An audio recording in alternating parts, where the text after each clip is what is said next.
বন্ধুরা, আশা করি সবাই ভালো আছেন। তো বন্ধুরা, এখন যাকে নিয়ে কথা বলবো সেটা হচ্ছে আমার খুবই পছন্দের একজন মানুষ। এবং দেখুন, আমি তাকে খুব খুব পছন্দ করি ছোটবেলা থেকে। নাম হচ্ছে মিঠুন চক্রবর্তী।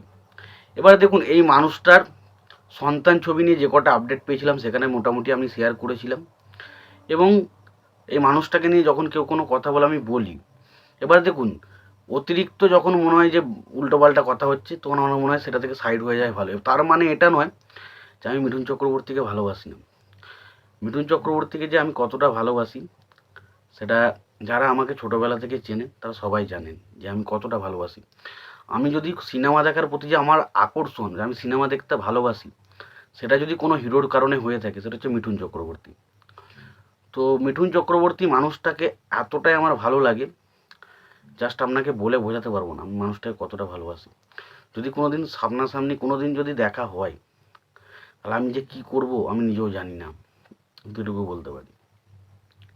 আমার কাছে যে যত স্টার রয়েছে না, হিন্দি, সাউথ, বলিউড, টলিউড বলি, সমস্ত স্টারের থেকে সব থেকে বেশি আমি যদি কোনো স্টারকে ভালোবেসে থাকি মন থেকে, সেটা হচ্ছে মিঠুন চক্রবর্তী। এবং মিঠুন চক্রবর্তী এমন একটা স্টার ছিল না বাংলায় একটা সময়। আমি একটা কথা বলি যে মিঠুন চক্রবর্তী সিনেমা দেখলে কোনো মানুষ এটা ভাবতো না যেটা মিঠুন চক্রবর্তীর সিনেমা দেখছি বা মিঠুনের সিনেমা দেখছি। ভাবতো যে মিঠুন চক্রবর্তীর যে অ্যাকশনের যে ডায়লগগুলো হতো না, এখনও দেখবেন অনেক গ্রামগঞ্জ, অনেক টিভিতে দেখবেন সিনেমাগুলো চালানো হয়, ফাটাকেষ্ট থেকে শুরু করে তুলকালাম এই সিনেমাগুলো চালানো হয়।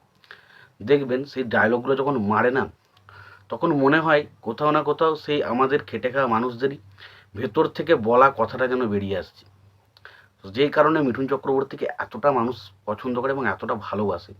মিঠুন চক্রবর্তীকে এটা ভালোবাসি এই কথাটা বলার জন্য সোশ্যাল মিডিয়ায় চেঁচানোর কোনো দরকার নেই। কারণ মিঠুন চক্রবর্তীকে কতটা মানুষ ভালোবাসে সেটা আপনি গ্রামের খেটে খাওয়া মানুষদের কাছে একটু খবর নিলেই জানতে পেরে যাবেন। এবং তাদের কাছে মিঠুন চক্রবর্তী বিশাল মানুষ, বিশাল মানুষ। এবার দেখুন, তাতে রাজনৈতিক আইডিওলজি আলাদা এবং এই বিষয়টা পুরোপুরি আলাদা।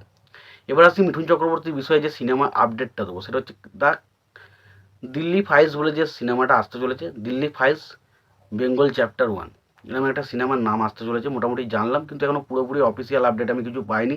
বিভিন্ন সোর্স থেকে এরকম আপডেট পাচ্ছি। এবং এটা পরিচালক হচ্ছেন বিবেক অগ্নিহোত্রী। এবার দেখুন, আমি একটা কথা বললাম, বিবেক অগ্নিহোত্রী তার কাশ্মীর ফাইল ছবিটার মধ্যে কিছু প্রোপাগান্ডা জিনিস অবশ্যই ছিল, তবে তার মধ্যে ভালো কাজও কিন্তু ছিল।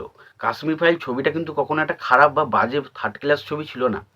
ছবিটার মধ্যে কিছু জিনিস উস্কে দেওয়ার মতো অবশ্যই ছিল, বাট ছবিটার যে মেকিং ছিল, যে রিসার্চটা ছিল, ছবির মধ্যে যে ইমোশনাল জায়গাগুলো ফুটিয়ে তোলার চেষ্টা, যেটা দেখাতে চেয়েছিল আমাদেরকে, সেটা কিন্তু দারুণভাবে ফুটিয়ে তুলেছিল।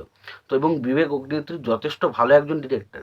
এর আগে তিনি দ্য ভিঞ্চিদা বলে একটা সিনেমা, দ্য ভিঞ্চিদা বলছি, নামটা ঠিক মনে পড়ছে না, নানা পাটেকরকে নিয়ে একটা সিনেমা বানিয়েছেন। সিনেমাটা হয়তো বক্স অফিসে ওয়ার্ক করেনি, কিন্তু ছবিটা কিন্তু ভালো হয়েছিল। তো এটা থেকে আশা করাই যায় যে বিবেক অগ্নিহোত্রী হচ্ছে এমন একজন ডিরেক্টর, সে অ্যাক্টরের কাছ থেকে অ্যাক্টিংটা বার করে নিতে পারে। এবং আশা করছি দিল্লি ফাইলস সেই সিনেমাটাও কিন্তু একটা ভালো কিছু করবে এবং আশা করছি বক্স অফিসে ভালো কিছু ফলাফল অবশ্যই দেবে। কিরাম করবে সেটা বলা, ব্লকবাস্টার হবে না সুপার হিট হবে সেটা বলতে পারবো না, তবে আশা করছি তিনি যে অ্যাক্টরগুলোকে নেবে তাদের যে অ্যাক্টিংয়ের যে কাজটা তারা কিন্তু সেই ছবির ক্ষেত্রে যেটা দরকার সেটা কিন্তু বার করে নেবে না, সেটা আশা করা যায়। তো আমি এই ছবিটা নিয়ে প্রচণ্ড আশাবাদী। এবার দেখুন, ছবি বক্স অফিসে চলবে কি চলবে না সেটা সময় বলবে, বাট এটুকু বলতে পারি, আমি একজন মিঠুন চক্রবর্তী একজন ফ্যান হয়ে আমি এটুকু বলতে চাই, আমি চাই যে ছবিটা অন্তত ভালো হোক এবং মিঠুন চক্রবর্তী তার যে রোলটা থাকুক সেটা মিঠুন চক্রবর্তী যেন ভালো কাজ করে, সেটা দেখে যেন আমার মনটা খুশি যায়। আদার্স ছবিটা বক্স অফিসে ফলাফল চলবে কি চলবে না সেটা তো অডিয়েন্সের উপর নির্ভর করছে। অডিয়েন্স যদি দেখে তাহলে চলবে, অডিয়েন্স না দেখলে চলবে না। একটা জিনিস মনে রাখবেন, কোনো ছবি ভালো বানাচ্ছেন মানে যে ছবিটা বক্স অফিসে ওয়ার্ক করবে এটা কিন্তু ভুল কথা। কারণ ছবি যদি অডিয়েন্স না দেখতে যায় তাহলে যত ভালোই আপনি ছবি বানান না কেন ছবি কিন্তু চলবে না। আবার অনেক ছবি যতই খারাপ বানান যদি অডিয়েন্স দেখতে চলে ছবিটা ব্লকবাস্টার হিট হবে, এটাই কারণ। এবার দেখুন একটা কথা, কোনো ছবি এরকমও হয় যে খারাপ ছবি হয়েছে কিন্তু বক্স অফিসে ব্লকবাস্টার হয়েছে, কোনো ছবি ভালো হয় কিন্তু ছবিটা বক্স অফিসে চলে না। তো তার মানে এটা নয় যে শুধুমাত্র বক্স অফিসের বিচার দেখে আমি ছবিগুলোর বিচার করতে বসে যাবো। তো এটাই আমার কাছে কথা। দেখুন, ছবিটা বক্স অফিসে চলবে কি চলবে না সেটা আমার কাছে পাওনা নয়, আমার কাছে পাওনা হচ্ছে ছবিটা যেন ভালো হয় এবং মিঠুন চক্রবর্তী যাকে এতদিন পর আবার বিবেক অগ্নিহোত্রীর ছবিতে আমরা দেখতে পাচ্ছি কাশ্মীর ফাইলসের পর। তো আশা করব তাকে কিন্তু ভালোভাবে কাজে লাগানো হবে।